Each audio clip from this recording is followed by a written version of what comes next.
The International Covenant on Civil and Political Rights, ICCPR, is a United Nations treaty that protects fundamental human rights like freedom of speech, religion, and the right to a fair trial. It commits its member states to respect these rights for all individuals within their territory. In simple terms, the ICCPR is a global agreement where countries promise to protect basic freedoms and ensure fair treatment for everyone. Examples of rights protected.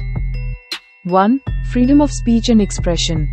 Individuals can express their opinions without fear of censorship or punishment, as long as they don't incite violence or hatred. 2. Freedom of religion. People can choose and practice their religion without interference from the government. 3. Right to a fair trial.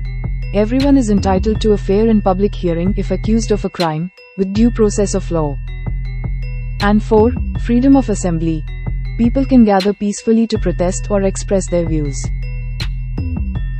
Landmark cases. The Gambia case, Communication No. 182-1984. This case involved a journalist who was arrested and detained without trial. The Human Rights Committee, which monitors the ICCPR, found that Gambia had violated the journalist's right to liberty and security of person. The NGCO Canada case.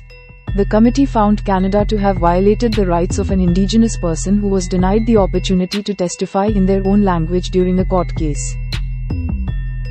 Key points. 1. The ICCPR is legally binding on the countries that have ratified it.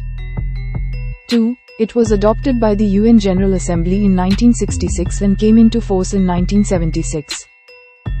3. The ICCPR is part of the International Bill of Human Rights, along with the International Covenant on Economic, Social and Cultural Rights and the Universal Declaration of Human Rights.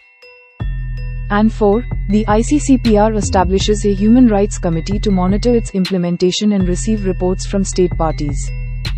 Thanks for watching. If you liked this video, please like, share, and comment.